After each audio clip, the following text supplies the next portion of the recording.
Hi, my name's Kara, and I'm going to walk you through a few stretches for the neck.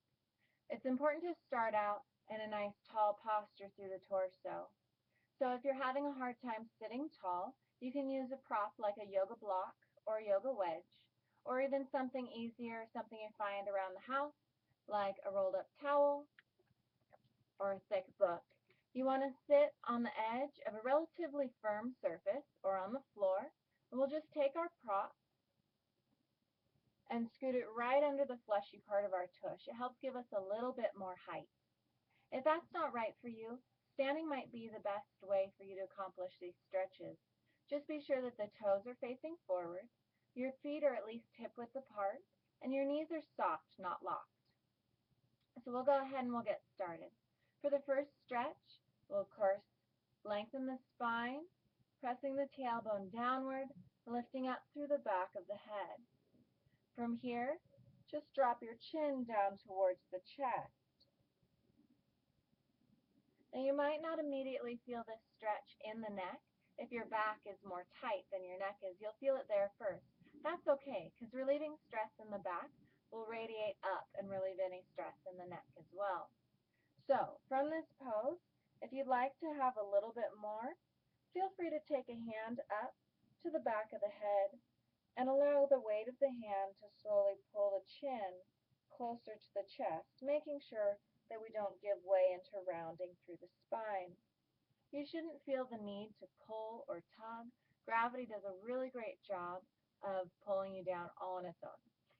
For the next stretch, we'll take our hands interlaced behind our back, and we're going to reach them around to one side. So this arm is pinned down in a very safe, neutral position. From here, I'm going to drop my ear towards the large elbow, and I feel a large stretch at the side of my neck. Don't be surprised if you feel any tension in the armpit even. If you're very tight, sometimes you can even feel it there.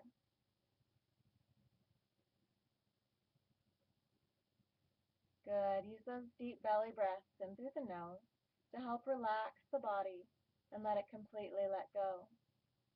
After you felt a release, or after about 30 seconds, we'll go ahead and drop the chin down towards the armpit.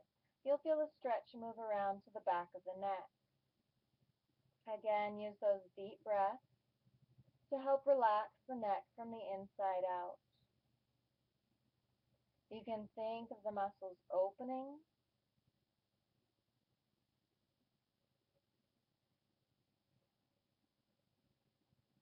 And once you felt a release, we'll simply lift our gaze out towards the elbow and continue lifting up the wall until you feel a stretch from the front or side of the neck coming down.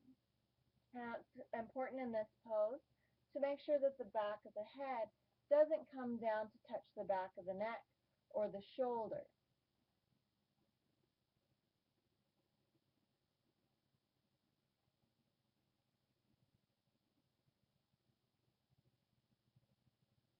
And when you felt a release, or after about 30 seconds, feel free to come back to the center. You'll repeat that on the other side on your own time. We'll finish off with what's called eagle arms in yoga. We'll take one elbow and link it with the other.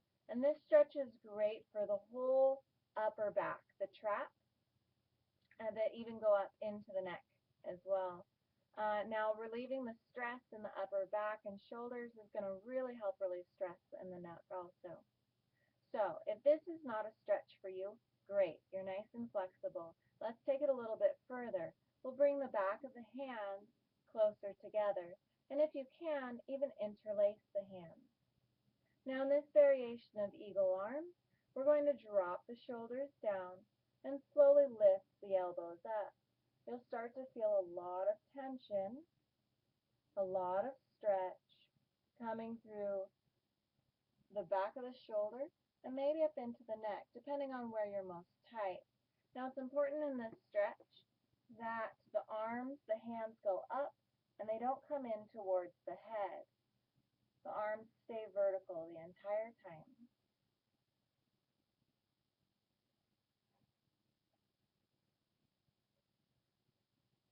And when you're done, release. you'll finish up on the second side. Thanks for watching. Have a great day. Namaste.